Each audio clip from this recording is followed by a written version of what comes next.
ఓం శ్రీ సాయిరామ్. సాయి బంధువులరా, ఆత్మస్వరూపులరా, ప్రేమస్వరూపులరా, శ్రీ సాయినాథ స్థవన మంజరి దాసగనుకృత ఈ అద్భుత సాయినాథ మహిమ స్తోత్ర గ్రంథంలో మనం మరాఠీ మూలంతో కలిపి, అంటే మరాఠీలో రాయబడిన అభంగాలను చదువుకుంటూ తెలుగు భావాలు కూడా తెలుసుకుంటూ ఉన్నాం. ఈరోజు 94వ అభంగం నుంచి.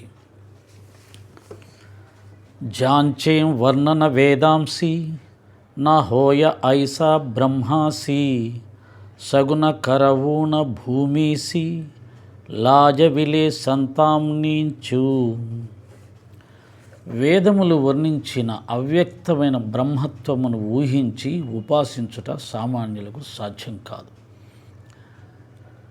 వేదాల్లో సాకార రూపానికి సంబంధించినటువంటి వివరణలు ఏమి ఉండవు. నిరాకార పరబ్రహ్మ చైతన్యం గురించే వేదాలు చెప్పాయి. వేదాలు చెప్పినటువంటి అటువంటి నిరాకార పరబ్రహ్మ చైతన్యాన్ని ఊహించి దానిని ఉపాసన చేయటం అనేది సాధారణమైనటువంటి మానవులకు సాధ్యం కాదు. కనిపించేదాన్ని గుర్తించడమే కష్టమైపోతుంది. కనిపించే భగవంతుని యొక్క స్వరూపాలను ఎల్లప్పుడూ గుర్తుపెట్టుకొని జీవించడమే కష్టమవుతుంది. గుడి దాటితే ఇక భగవంతుడు లేడనుకుంటాం. ఇంట్లో ఉన్న పూజా గది దాటిపోతే ఇంకా భగవంతుడు లేడు, మన ఇష్టం, మనం ఎలాగైనా చేయొచ్చు అనుకుంటాం. అలా అనుకుంటున్నాం కాబట్టి చాలా తప్పులు చేస్తున్నాం, చాలా అసత్యాలు పలుకుతున్నాం. అన్ని రకాల కొంతమంది పాపాలు కూడా చేస్తూనే ఉంటారు. అలాగని ఆ పాపాలు చేసే వాళ్ళకు భక్తి లేదా అంటే లేదు. వారు కూడా గుడికి వెళ్తారు, వారు కూడా ఇంట్లో పూజలు చేస్తారు. పూజ భక్తి ఉన్నా సరే జీవిత విధానంలో పెద్దగా మార్పు రాకపోవడానికి కారణం ఏంటంటే భగవంతుడు పూజా గదిలోనో మందిరాల్లోనో ఉన్నాడు అనే ఒక అజ్ఞానం ఉండటం వల్ల. భగవంతుడు అంతటా వ్యాపించి ఉన్నాడు, నాలోనే ఉన్నాడు, అన్నీ చూస్తున్నాడు అనే జ్ఞానం ఉంటే తప్పు చేయడానికి భయపడతాం. కాబట్టి నిరాకారమైన బ్రహ్మతత్వాన్ని ఊహించి ఉపాసించుట సామాన్యులకు సాధ్యం కాదు. చాలా పెద్ద పెద్ద మేధావులకు, విద్యావేత్తలకే సాధ్యం కావట్లేదు. వాళ్ళు కూడా భగవంతుడు ఎక్కడో చోట ఉన్నాడు, ఏదో ఆయన ఉపాసన చేస్తే చాలు, నమస్కారం పెడితే చాలు, ఆయన పేరు మీద ఏదన్నా ఇంత దాన ధర్మాలు చేస్తే చాలు అనుకుంటామే తప్ప తప్పులు చేయకుండా జీవించాలి అనుకునే వాళ్ళు చాలా చాలా అరుదుగా ఉంటారు. అలా అనుకున్న వాళ్ళే నిజమైన భక్తులు, జ్ఞానులు. కనుక అందువల్లనే సగుణోపాసనను సాధనాన్ని భూలోకంలో సంతులు ప్రచారం చేశారు. నిరాకారమైనటువంటి ఆ చైతన్యం కనిపించదు. కనిపించని దాన్ని ఎలా ఉపాసన చేస్తారు, ఎలా ప్రార్థన చేస్తారు, ఎలా దాని మీద భక్తిని పెంచుకుంటారు. కనుక అది చాలా కష్టం. అది జ్ఞాన మార్గంలో వెళ్ళేవారికి చాలా కాలం తర్వాత, చాలా విచారణ చేసిన తర్వాత ఆ నిరాకార చైతన్యానికి సంబంధించిన అనుభవం హృదయంలో కలిగిన తర్వాతనే వారు ఆ మార్గంలో ప్రయాణం సులభమవుతుంది. లేకపోతే వాళ్ళు కూడా ఆ మార్గంలో నిలబడలేరు. కనుక భక్తి నుంచే జ్ఞానంలోకి వెళ్ళమని సకల శాస్త్రాలు చెప్తున్నాయి. భక్తిలో సాకారం ఆధారంగా ఉంటుంది. ఆకారం ఆధారంగా ఉన్నప్పుడు సులభంగా ఆ మార్గంలో వెళ్ళే అవకాశం ఉంటుంది. అందుచేతనే సంతులు అంటే మహాభక్తులు, సాధకులు, ఋషులు, గురువులు భగవంతుని సాకార ఆరాధన, ఉపాసన అనేది మనకు అందజేశారు. భగవంతుణ్ణి సాకార రూపంగా మనకు అందజేశారు. అంటే రాముడు, కృష్ణుడు సాకార రూపంలో భూమి మీద వెలిసినా వాళ్ళు వెళ్ళిపోయారు, శరీరం వదిలిపెట్టి నిరాకారంలో కలిసిపోయారు. అయినా కానీ ఆ రూపాలను ఆధారం చేసుకొని ప్రయాణం చేస్తే మనసు పవిత్రమవుతుంది, నెమ్మది నెమ్మదిగా జీవన విధానంలో మార్పు వస్తుంది, నెమ్మది నెమ్మదిగా మనసు కుదురుతుంది, కుదుటపడుతుంది, స్థిరాన్ని సంపాదించుకుంటుంది. అప్పుడు అదే జ్ఞాన మార్గంలో ప్రయాణం చేయడానికి పనికొస్తుంది అనేసి సాకార ఆరాధన, రామకృష్ణుల రూపాలను, అమ్మవారి రూపాలను, విఘ్నేశ్వర రూపాలని, కుమారస్వామి రూపాలని మనకు అందజేసి ఈ దేవతలను పూజించుకుంటే తరిస్తారని చెప్పి చెప్పడం జరిగింది. అయితే ఆ రూపాలు ఇప్పుడు ఉన్నాయా, ఎక్కడున్నాయి అంటే ఎవరు చూపించేవాళ్ళు లేరు. అయితే ఆ రూపాలని ప్రేమతో, భక్తితో ఆరాధన చేస్తే ఆ నిరాకార చైతన్యమే యద్భావం తద్భవతి అన్నట్లుగా నువ్వు ఏ రూపాన్ని అయితే ప్రేమతో ఆరాధిస్తున్నావో ఆ రూపంగా నీ దర్శనమిచ్చి నీ విశ్వాసాన్ని భక్తిని పెంపొందించి నిన్ను ఆధ్యాత్మిక మార్గంలో ప్రయాణింప చేయడానికి సహాయం చేస్తుంది. అలా సహాయం చేసేది కూడా ఆ నిరాకార పరబ్రహ్మ చైతన్యమే. నువ్వు రాముడంటే రాముడిగా ఆ చైతన్యమే కనిపిస్తుంది, కృష్ణుడంటే కృష్ణుడిగా ఆ చైతన్యమే కనిపిస్తుంది, అమ్మవారంటే అమ్మవారుగా, విఘ్నేశ్వరుడిగా, కుమారస్వామిగా ఈ రూపాలన్నీ ఆ చైతన్యమే ధరిస్తుంది. నిజానికి ఈ రూపాలన్నీ వెళ్ళిపోయాయి, భూమి మీద అవతరించిన రూపాలన్నీ వెళ్ళిపోయినాయి. అవన్నీ కూడా పరమాత్మలో ఆ పరబ్రహ్మ చైతన్యంలో లీనమైపోయాయి, నిరాకారంగా మారిపోయాయి. అయితే నువ్వు ఆ రూపాలను భక్తితో ఆరాధిస్తే నీ భక్తిని మెచ్చి ఆ నిరాకారం మళ్ళీ సాకారంగా నీ దర్శనమిస్తుంది. అలాగే ఈ యొక్క సాకారాన్ని సామాన్యులకు కూడా అర్థమయ్యేలాగిన భగవంతుని మార్గంలో నడవడానికి, భక్తి మార్గంలో నడవడానికి ఈ సాకారాన్ని, సాధనా మార్గాన్ని సంతులు, మహర్షులు వారి కోసం, సాధారణమైన ప్రజల కోసం, సాధారణమైన భక్తుల కోసం ఈ భూమి మీదికి ప్రచారం చేశారు సాకార ఆరాధనని అని చెప్తున్నారు.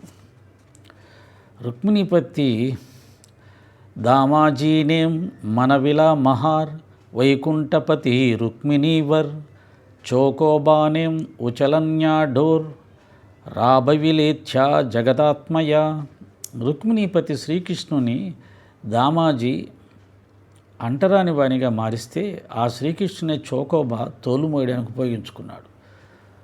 రుక్మిణీపతి అయినటువంటి శ్రీకృష్ణ పరమాత్మని దామాజీ అనే ఒక భక్తుడు అంటరాని వానిగా మార్చేశాడంటే అతను అంటరాని వాడు. ఆయన భక్తికి మెచ్చి ఆ శ్రీమన్నారాయణుడు అతని ఇంట్లో వచ్చి సేవలు చేశాడు. అంటరాని వాడి ఇంట్లో ఉన్నాయని అంటరాని వాడిగానే పిలువబడతాడు కదా, అలా అంటరాని వాడిగా మారిపోయాడంట తన భక్తుడి కోసం. ఆ శ్రీకృష్ణుని చోకోబా తోలు మోయడానికి ఉపయోగించుకున్నాడు. చోకోబా అనే మరో భక్తుడు ఈ యొక్క జంతువుల కళేబరాలు అమ్ముకునేవాడు. అతని భక్తికి మెచ్చి అతని ఇంట్లో ఒక సేవకుడిగా మారిపోయి అతను మొయ్యవలసినటువంటి ఆ తోళ్లను, జంతువుల కళేబర ఆ తోళ్లను ఆయన మోసాడంట. సంత మహత్వ జానూన్ పాణివాహి జగజ్జీవన్ సంత ఖరే చ యజమాన్ సచిదానంద ప్రభూచే. పరమ భక్తాగ్రగణ్యురాలు సక్కుబాయి శ్రీకృష్ణుని నీటి కడలు మోయటాన్ని ఉపయోగించుకుంది. ఆమె ఉపయోగించుకోలేదు, ఆమె భక్తికి మెచ్చి ఆమె స్థానంలో శ్రీకృష్ణ పరమాత్మ వారి ఇంట్లోకి వచ్చి ఆ ఇంట్లో పనులన్నీ ఆయన చేశాడు. ఆ పనులలో భాగంగా నీటి కడవలు కూడా మోసాడు, అత్తగారి పాదసేవ చేశాడు, మామగారి భర్తకి సేవ చేశాడు. కృష్ణుడే సక్కుబాయి రూపంలో వచ్చి అది చెప్తున్నాడు. ఆహా, ఆ సచ్చిదానంద స్వరూపుడు పరమేశ్వరుడే కదా సాధు సత్పురుషులకు తన పైన యాజమాన్య పక్కు ప్రసాదించింది. అంటే భక్తుల యొక్క భక్తికి మెచ్చి ఆ పరంధాముడు, ఆ శ్రీమన్నారాయణుడు, ఆ శ్రీకృష్ణుడు వారింట్లో వారి సేవకుడిగా ఉంటూ వారికి సేవలు చేసి వారిని తన యజమానులుగా భావించుకున్నాడు. అంటే ఆ పరంధాముడు దయామయుడు ఎంతటి కరుణాసముద్రుడు అంటే, ఎంత నిరహంకార స్వరూపుడు అంటే, మనకు బాబాగారి చరిత్రలో కూడా అటువంటి సంఘటనలు కనిపిస్తాయి. బాబాగారు చాలామందికి సేవ చేశాడు. అనంతకోటి బ్రహ్మాండరాయకుడైనా కానీ సర్వశక్తి సంపన్నుడైనా తన భక్తులకు సేవ చేశాడు. ఆ విధంగా ఆనాడు శ్రీకృష్ణుడు కూడా సక్కుబాయి ఇంట్లో నీటి కడవలు మోసాడు, అత్తకు సేవ చేశాడు, భర్తకు సేవ చేశాడు. అంటే తన భక్తుల యొక్క భక్తిని మెచ్చి తన మీద తన భక్తులకు అధికారం ఇచ్చాడు. ఇంతకంటే ఎక్కువ నిరహంకార తత్వం ఎక్కడా చూడలేదు. అందుకని భగవంతుని లక్షణాల్లో నిరహంకార తత్వం ఒకటి, అహంకారం లేకుండా ఉండడం. ఏమీ లేని మనం చాలా అహంకరిస్తుంటాం. 4 డబ్బులున్నా అహంకరిస్తాం, అధికారం ఉన్నా అహంకరిస్తాం, అందమున్నా అహంకరిస్తాం, బలమున్నా అహంకరిస్తాం, గుణమున్నా అహంకరిస్తాం, భక్తి ఉన్నా అహంకరిస్తాం. ఏదైనా ఒక ప్రత్యేకత మనలో ఉందంటే అహంకారం వచ్చి చేరుతుంది. కానీ అన్నీ ఉన్నవాడు, సర్వానికి కారణమైన వాడు పరమాత్మకి అహంకారం లేదు. అందుకని పరమాత్మ లక్షణాల్లో నిరహంకార తత్వం ఒకటి. కాబట్టి ఉత్తమ భక్తుడంటే అర్థం ఏమిటంటే పరమాత్మలాగే తనకు కూడా ఏ విషయంలో ఏ సందర్భంలో నేను అనే అహంకారం రాకుండా ఉంటే వారు ఉత్తమ భక్తుడి కింద లెక్క. फार बोलने न लगे आताम तुंच आम्हा माता पिता हे సద్గురు సాయినాథ షిరిడి గ్రామ నివాసియా. షిరిడి గ్రామ నివాసి అయిన ఓ సాయినాథ సద్గురు, ఇంకా 1000 మాటలు ఎందుకయ్యా, నువ్వే నా తల్లివి తండ్రివి. కాబట్టి ఇంతటి దయాస్వరూపుడవు, కరుణాసముద్రుడవు, నీ భక్తులకే సేవలు చేసేవాడివి, నీ భక్తులకి నీపైన పెత్తనాన్ని ఇచ్చేవాడివి, నీపైన అధికారులుగా వారిని భావించేవాడివి, ఇంత గొప్ప లక్షణాలు ఉన్న నువ్వు నా తల్లివి తండ్రివి. కాబట్టి నీ పాదాలను విడిచిపెట్టనయ్యా అంటున్నాడు.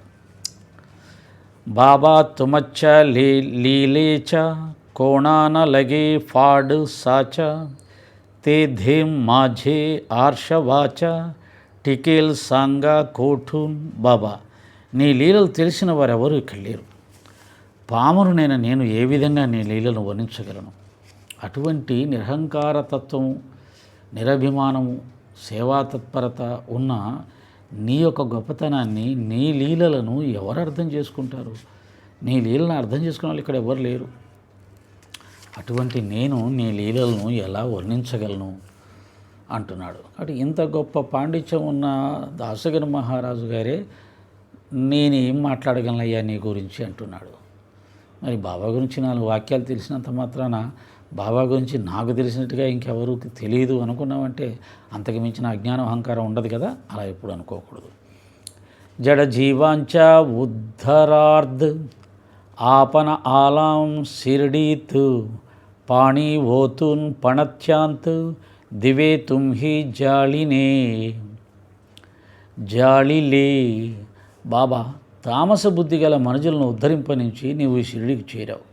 నీటితో దీపాలు వెలిగించి వారి అజ్ఞానాన్ని, అంధకారాన్ని పారద్రోలేవు. ఆయన ఎందుకు అవతరించాడంటే ఈ భూమి మీద తామసం, అహంకారం, అజ్ఞానం, నేను అని ఎగిరెగిరి పడే వారిని ఉద్ధరించటానికే ఆయన షిరిడీలో అవతరించాడు. అందుకనే దాన్ని నిరూపించటానికే షిరిడి మసీదులో నీటితో దీపాలు వెలిగించాడు.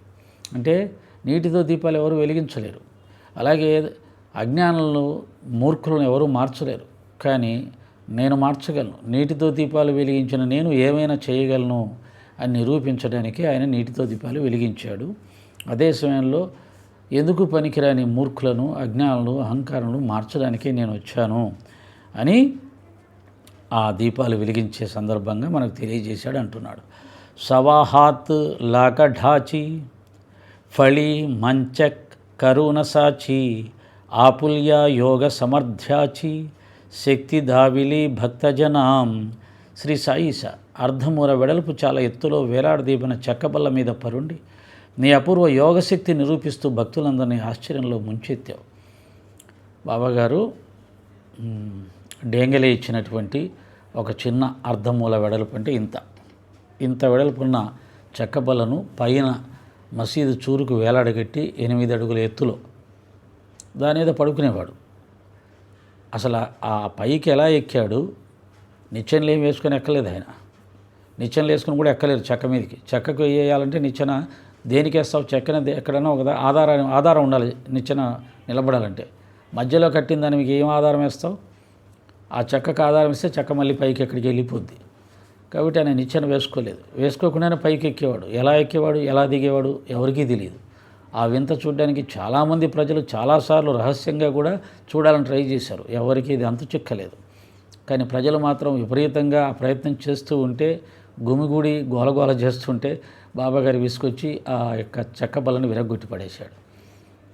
కానీ ఆ అర్ధమూల వెడల్పున్న చెక్క బల్ల మీద పడుకోవడమే కాకుండా తల దగ్గర, కాళ్ళ దగ్గర 2 దీపాలు అంటే మొత్తం 4 దీపాలు వెలిగించి పడుకునేవాడు. ఇంత బల్ల మీద పడుకోవడం ఏంటి, దీపాలు వెలిగించడం ఏంటి, అంత ఎత్తున్న బల్ల ఎలా ఎక్కేవాడు, ఎలా దిగేవాడు? ఇవన్నీ ఆయన లీల. ఈ లీలలు ఎందుకు చూపించాడు? లీలలు చూపిస్తేనే దేవుడు అంటారు. మనం జ్ఞానం చెప్తే దేవుడు అనరు, మంచి మార్గం, మంచి మాటలు చెప్తే దేవుడు అనరు. లీలలు చూపించాలి. లీలలు అంటే శక్తి చూపించాలి. శక్తి ఉంటేనే దేవుడు. అందుకనే బాబా దేవుడు అయ్యాడు. ఇంకా ఈ లోకంలో తర్వాత వచ్చిన వాళ్ళు చాలామంది అటువంటి లీలలు చూపించారు. కానీ వాళ్ళని దేవుడు అని కొంతమంది యాక్సెప్ట్ చేయలేదు. కారణం ఏంటంటే బాబా చూపించిన లీలలు కేవలం భక్తుల్ని వినోదపరచడానికి మాత్రమే చూపించలేదు, తన శక్తిని నిరూపించుకోవడానికి మాత్రమే చూపించలేదు. 90% లీలలు భక్తుల బాధలు తీర్చడానికి, వారి కష్టాల్లో ఉన్నప్పుడు కాపాడడానికి మాత్రమే ఆయన శక్తిని సిద్ధులను ఉపయోగించాడు. అందుకని ఆయన దేవుడయ్యాడు. కేవలం లీలను ప్రదర్శిస్తే దేవుడు కాలేడు. కాబట్టి బాబా భక్తుల రక్షణకే తన సిద్ధును ఉపయోగించాడు. వాంజ పణా కైకాంచ తుమ్హి కేలాత హరణసాచ కిచ్చే కాంచ రోగాంచ భీముడ్ కేలాత్ ఉదీ ఊదీనేం. శ్రీ సాయిదేవ, నీ చేతి ఊది ప్రసాదంతో గొడ్రాలను సంతానవతిగా చేశావు. ఆ విభూతితోనే రోగులందరికీ రోగముక్తిని కలిగించావు. బాబా లీలలు చెప్తున్నాడు. నువ్వు ధుని వెలిగించావు. ఆ ధుని 24 గంటలు వెలుగుతూనే ఉండేది, ఎప్పుడు ఆరిపోలేదు. అప్పుడు ఆరిపోలేదు, ఇప్పుడు ఆరిపోలేదు. ఇది ప్రపంచంలో ఒక వింత, ఒక గొప్ప ఆశ్చర్యం, ఒక అద్భుతం. ఒక ధుని, ఒక అగ్ని 150 సంవత్సరాలు 170 సంవత్సరాల నుంచి కూడా అది వెలుగుతూనే ఉండడం, ఆరిపోకుండా 24 గంటలు ఒక అద్భుతం, ఒక ఆశ్చర్యం. అంతకు మించిన దైవలీల ఏముంటుంది? అంటే అందులో నుంచి వచ్చిన ఊదిని ఉపయోగించి ఎంతోమంది రోగాలను బాబాగారు చిటికలో మాయం చేశాడు. ఇప్పుడు అంటారు కొంతమంది, బాబాగారు ఊదితో రోగాలు మాసిపోతే ఇంకా ఈ హాస్పిటల్ ఎందుకు, హాస్పిటల్ మూసేయచ్చు కదా అని. ఆయనేమి ఈ ఊదితో అందరి రోగాలు పోతాయి అని ఆ రోజు కానీ ఈ రోజు కానీ ఆయన చెప్పలేదు, భక్తులు కూడా అనుకోవట్లేదు. ఊది పెట్టుకుంటే ఒక సాటిస్ఫాక్షన్, ఒక తృప్తి, ఏదో బలం. తగ్గే వాళ్ళకి తగ్గుతుంది, తగ్గని వాళ్ళకి తగ్గదు. ఇంతకు ఎవరికో ఒకరికైతే తగ్గింది కదా ఊదితో రోగాలు తగ్గడం అనేది జరగదు, ఎవరికీ జరగదు, 100% తగ్గదు. కానీ కొంతమందికి తగ్గిందంటే అందులో మహిమ ఉన్నట్టే. అయితే ఆ కొంతమందికి ఎందుకు తగ్గింది అంటే వారి యొక్క మానసిక స్థితి, వారి పవిత్రత, వారి అర్హత, వారి భక్తి విశ్వాసాలు ఇవి ఆధారపడి ఉంటాయి. ఒకరిద్దరికి దక్కిన ఊదితోటి రోగం అనేది ఆశ్చర్యమే కదా, అద్భుతమే కదా. కాబట్టి వారి ప్రత్యేకత ఏదో ఉంది. దాంతోపాటు ఊది పెట్టుకోవడంతో పాటు వారికి అర్హత ఉండాలి, భక్తి శ్రద్ధలు ఉండాలి, విశ్వాసం ఉండాలి. అవి ఉన్నవారికి తగ్గుతుంది, లేని వారికి తగ్గట్లేదు. నాకు కూడా ఉంది అని అనొచ్చు అందరూ. ఆ ఉంది అనేది ఎంత ఉంది, ఎలా ఉంది, నిజంగా ఉందా లేదా అది ఎవరు చెప్పలేరు. అది మనసు, ఎవరికి కనపడదు, ఆయనకి మాత్రమే కనపడుతుంది. కాబట్టి నీ భక్తి శ్రద్ధలే దానికి గీటురాయి. ఊది పెట్టుకుంటే తగ్గింది అంటే భక్తి శ్రద్ధలు ఒకటి ఉండాలి. నీ పూర్వ పుణ్యఫలం ఎక్కడన్నా ఖాతాలో ఉంటే బాబాగారు దాన్ని తెచ్చి మారుస్తారు. కర్మ సిద్ధాంతం ఎంత, నీ భక్తి శ్రద్ధలు ఒక కర్మని క్రియేట్ చేస్తాయి, శ్రద్ధాభక్తులు ఆ పుణ్యాన్ని క్రియేట్ చేస్తాయి. దాన్ని ఉపయోగించి తగ్గిస్తాడు. అది లేకపోతే పూర్వజన్మలో చేసిన పుణ్యం ఏదన్నా ఉంటే దాన్ని తెచ్చి తగ్గిస్తాడు. ఈ రెండూ లేని వాళ్ళకి తగ్గదు.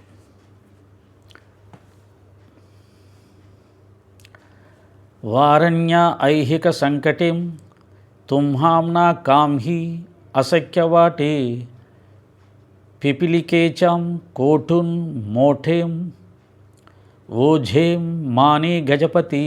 ఓ సాయి ప్రభు, మా ఐహిక సంకటాలను పోగొట్టుట నీకు అసాధ్యం కాదు. ఏనుగు చీమను మూసినంత తేలిగ్గా పని చేయగలవు. బాబా తలుచుకుంటే ఈ భూప్రపంచంలో ఉన్న అందరి కష్టాలు క్షణాల్లో తీసేస్తాడు. అదేం పెద్ద పనేం కాదు.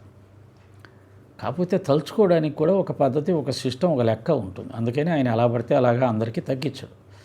దానికి నీ భక్తి శ్రద్ధలు, నీ పుణ్యము, ఇవన్నీ కూడా గురువు చేసేది ఏమిటంటే, మన లెక్కలో పుణ్యం ఉంటుంది. ఇప్పుడు మనకు కర్మ వచ్చింది, బాధలు పడుతుంటాం. ఆ పుణ్యం ఎప్పుడో ఒక 10 సంవత్సరాల తర్వాత అనుభవించేటట్టుగా విధాత రాసి ఉంటాడు, మన కర్మ రాసి పెట్టి ఉంటుంది. ఇప్పుడు నువ్వు అనుభవించలేని బాధలు నీకు వచ్చాయి. 10 సంవత్సరాల తర్వాత నీకు ఆ పుణ్యఫలం వచ్చి నువ్వు గొప్పగా సుఖపడాలి అని రాసిపెట్టి ఉండవచ్చు.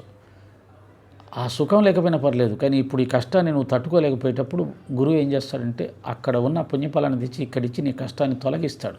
ఆ అడ్జస్ట్మెంట్ చేయగలుగుతాడు. గురువు మాత్రమే చేయగలుగుతాడు, ఇంకెవరు చెయ్యరు. దేవుడు చేయగలిగినా దేవుడిని అంతగా మనం పట్టుకోలేము, ఆయన్ని కిందికి దించలేము. మన సమస్యలు పరిష్కరించేంతగా ఆయన్ని మనం కిందికి దించలేము. గురువు చాలా సులభంగా ప్రసన్నుడవుతాడు. తల్లి ప్రేమ గురువుది. అందుకనే గురువు చేయగలిగింది ఏమిటంటే నీ కర్మల్లోంచే దాన్ని అటు ఇటు తిప్పి నీకు అవసరమైనప్పుడు సహాయం చేస్తూ ఉంటాడు. ఆ బ్యాలెన్స్, ఆ అడ్జస్ట్ చేయడాలు అవన్నీ గురువు చేస్తాడు. అది నీ కర్మ మీద ఆధారపడి ఉంటుంది. కాబట్టి మా యొక్క కష్టాలు తీసివేయడం అనేది లేదా మొయ్యడం అనేది నీకంత పెద్ద కష్టమేం కాదు. నువ్వు పెద్ద ఏనుగు లాంటి వాడివి, మేము చిన్న చీమ లాంటి వాళ్ళం. చీమ బరువు అసలు ఏమన్నా ఏనుగు లెక్కేనా? అసలు ఏనుగు తెలుస్తుందా తన ఒంటి మీద చీమ ఉందని? అలా ఉంటుంది బాబాగారు.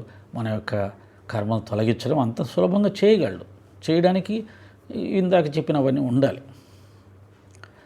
అసో ఆతాం గురురాయ దీనావరి కర దయ మీ తుమచ్చ లాగలోం పాయాం మాగేంన లోట మజలాగీం. ఓ గురుదేవ, ఈ పేదవానిపై నీ కృపా కటాక్షం ప్రసారం చేయి. నేను అతి వినమ్రుడనై నీ ముందు సాష్టాంగపడి ఉన్నాను. నన్ను నిర్దాక్షిణ్యంగా నెట్టివేయకు. అయ్యా, నేను చాలా పేదవాడిని, బలహీనుణ్ణి, అలాగే అనేక పాపాలు చేసిన వాడిని, తప్పులు చేస్తూ ఉన్నవాడిని. కాబట్టి ఈ పేదవాడిపై, ఈ బలహీనుడిపై నీ కృపా కటాక్షాలు ప్రసరింపచేయి.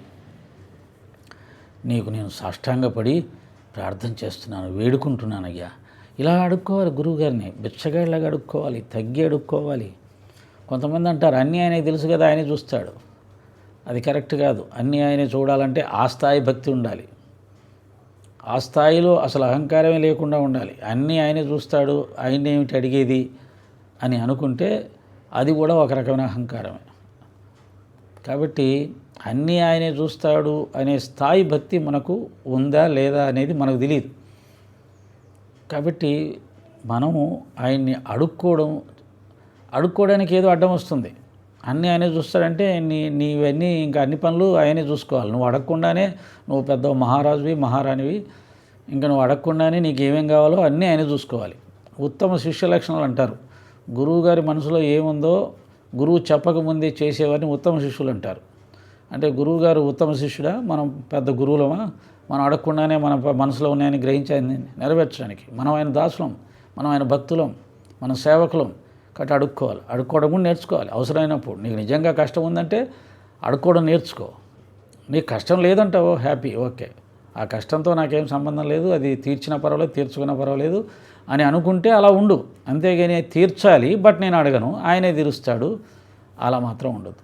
అడుక్కోవడం అంటే తగ్గడం రాకే జీవితాలన్నీ తలకిందులవుతున్నాయి. కాబట్టి కనీసం మన కష్టం వచ్చినప్పుడన్నా తగ్గడం నేర్చుకుందాం. గురువుగారి దగ్గరైనా తగ్గడం నేర్చుకుందాం. Okay. Tum he Maharaja Rajeshwar, Tum he Kubera చే కుబేర్, తుమ్ హీ వైద్యాంచే వైద్య నిర్ధార్, తుమ్హా విన నా శ్రేష్ఠ కోణి. ఓ సాయి, నీవు ప్రభువులకి ప్రభు. ఆయన ఎవరు? ప్రభువులకే ప్రభు. ఈ భూమండలాన్ని పరిపాలించే రాజులు ఎవరైతే ఉన్నారో వారందరికీ ఆయనే రాజు. ఈ భూమండలంలో ఎంతమంది యోగీశ్వరులు ఉన్నారో వారికి ఆయన యోగీశ్వరేశ్వరుడు. కుబేరుడు అంతటి వాడు నీ ఎదుట సామాన్యుడే. కుబేరుడితో పోలుస్తున్నాడు. ఎందుకని? ఆయన ఉన్నదేమో ఫకీర్ రూపంలో ఉన్నాడు, బిచ్చగాడిగా ఉన్నాడు, 4 ఇళ్లను బిచ్చమెత్తుతున్నాడు. ఆ వేషం చూసే కదా చాలామంది పాపం ఇప్పుడు ఆయన ఫకీరు కదా అంటుంటారు. కానీ ఆయన నిజతత్వాన్ని తెలుసుకుంటే కుబేరుడికే కుబేరుడు ఆయన. శివుడు కూడా విభూతి రాసుకొని శ్మశానంలో తిరుగుతుంటాడు. అంత మాత్రం చేత ఆయన ఏదో శ్మశానవాసి, విభూతి పూసుకున్నాడు, పాములు వేసుకున్నాడు అని ఆయన్ని నువ్వు ఫకీర్ అనుకుంటే, బిచ్చగాడు అనుకుంటే అది నీ భ్రమ. కుబేరుడికి ఆ స్థాయి, ఆ స్థితి ఇచ్చింది ఈశ్వరుడే. ఏమీ లేనట్టుగా కనపడే ఈశ్వరుడు కుబేరుడిని తయారు చేశాడు. అలాగా బాబాగారు ఫకీర్ రూపంలో కనిపించిన కుబేరుడికే కుబేరుడు. అది ఈశ్వరత్వం అంటే. వైద్యులలో ధన్వంతరి పోగొట్టిన రోగం ఏం లేదు. ఇప్పుడు ఉన్నటువంటి భూమి మీద ఉన్న పెద్ద పెద్ద డాక్టర్లందరినీ చేర్చినా చాలా రోగాలు వాళ్ళు ఏమీ చేయలేరు, చేతులు ఎత్తాల్సిందే. ట్రీట్మెంట్ ఇస్తారు కానీ తగ్గిస్తారనే గ్యారంటీ లేదు. కానీ ధన్వంతరి తగ్గించలేని వ్యాధి లేదు.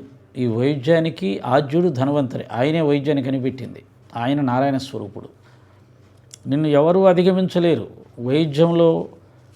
ఆయన్ని దాటి ఆయనకంటే గొప్పగా ఎవరు వైద్యం చేయలేరు. ఆయన తెలుసుకుంటే క్షణంలో, చిటికలో భయంకర రోగాలు కూడా క్షణంలో మాయమైపోతాయి. అలా మాయం చేశాడు కూడా. అది ఆయన గొప్పతనం. ఓం సాయిరామ్.